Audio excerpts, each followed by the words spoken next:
Okay, guys, it looks like the video didn't quite capture like I wanted it to for doing this perfectly chocolate cake. I can show you the finished product. I'm sorry I didn't show you how I made it, but I can show you the finished product. Um, what I did is just I grabbed my Hershey's cocoa box. It's got the recipe on the back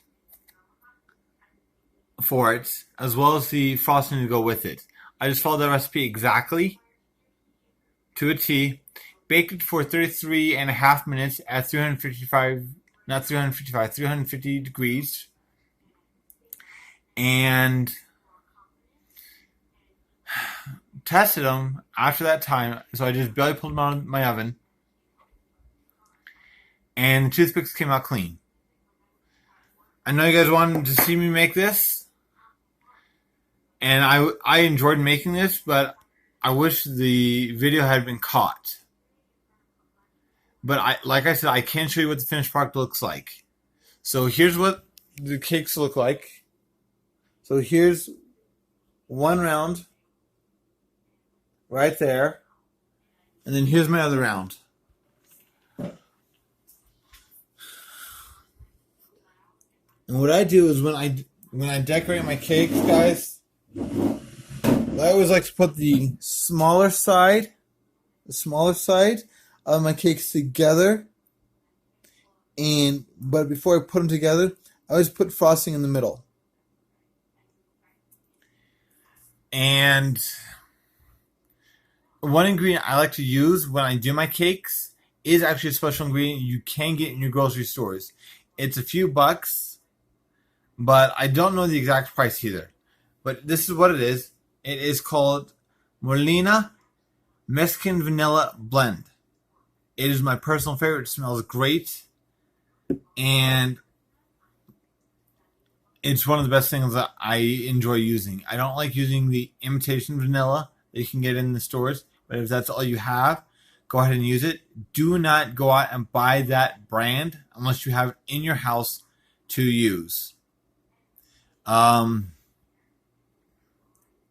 Taylor, Shauna, I'm sorry I didn't have the video of what it was looking like as I was doing it. I'm sorry. But I will have the recipe in the description down below. I promise you guys I will have that recipe down below. I will have both recipes on two separate videos,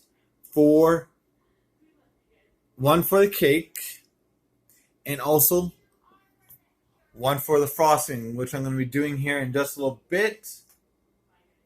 I've got certain things already measured out, so it makes it a little easier to go.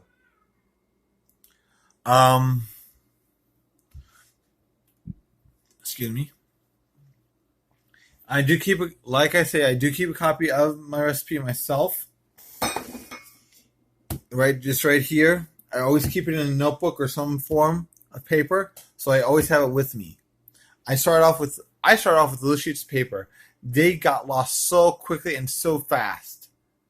So I actually recommend going out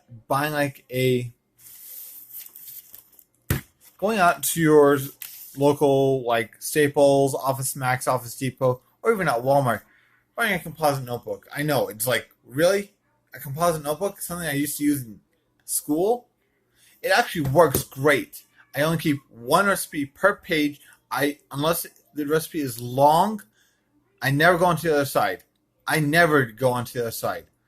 Also, I will give you, like, if you're into candies, I'll give you those temps on what those have to be at for different levels. In another video, I will also give you little tricks on how to test it. This is how I learned how to test from my mother. On how to test for my candies, like hardball, softball, hard crack, caramel, things like that. I know how to test for those. Like I said, guys, I am so sorry I was not able to show you how this looked as I was baking it. But before you put it in your cake pans, make sure two things. Your pan is greased extremely well. as well as floured. With any cake you do, any cake that goes for. With this cake, it will be runny. I will tell you that right now. And if you guys are wondering about this apron I'm wearing, Taste and Tips, Sample Love, Sample Solvent, and Save, I actually used to do food demos in Salt Lake City at a Sam's Club down there. And this is one of the aprons I had when I was doing those demos. And they never asked me for it back, so I just kept it. I like to use either two types of milk I love using for cooking or regular consumption. I like to use my whole milk or 2%. I never go to 1% or skim. I never use those. Ever, ever, ever, ever. Unless I have them in the house, then do I use them. But I do not like them. Don't let your kids get into this batter because, again, it does have raw egg in it. It's got 2 eggs. What else? Make sure your oven is preheated before you throw your cakes in. Always make sure that is preheated. If you're going to do this as a round, make sure you have 2 ways of keeping your cakes separate so they can cool down. These have to cool down for at least 10 minutes. That is what the recipe recommends. And I keep one on a cooling rack and one on what I'm going to be putting the cake on itself. So that way it's easier and everything else. My mom kept one on a plate and would either cover a piece of cardboard with aluminum foil or even wood. My mom was a professional cake decorator at one time.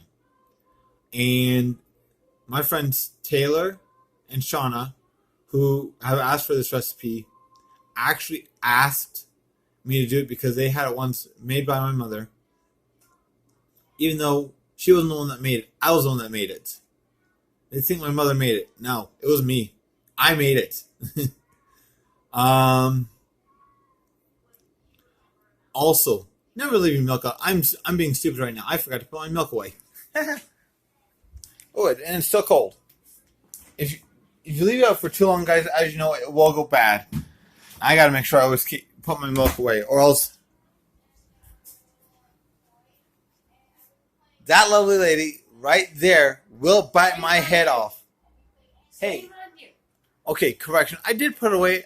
I brought it back out. I'm not going to get to it right now with the frosting. I'll probably do that tomorrow morning because it won't take me that long to frost the cake. I can actually show you how fast I can frost the cake pretty quick. And my wife lets me frost the cakes because I don't know how to frost from my mother. She did my wedding cake. It was what was it, 2 or 3 tier, huh? I think it was 3 tier. It was a 3 tier square cake. We actually got the pans from a friend in our ward there in Salt Lake. And but see, I've got to make sure when my kids get up in the morning, I get up with them so they don't pick at this cake and I don't kill them. Because it's a lot of hard work doing this. Well, not literally kill them, guys, because it is hard work. It's, as you know, baking takes a lot of energy and time, too. This took me almost 34 minutes to bake these cakes. And that much time that goes into it just on the baking and how much it heats up a house, especially a small house like what I'm in right now, is not always nice. So I'll see you guys on the next video. And as always, hit the comment, like, and subscription buttons. And make sure you ring that bell to get notifications. And I'll see you on the other side of the kitchen next time we talk. Talk to you later, guys. Bye.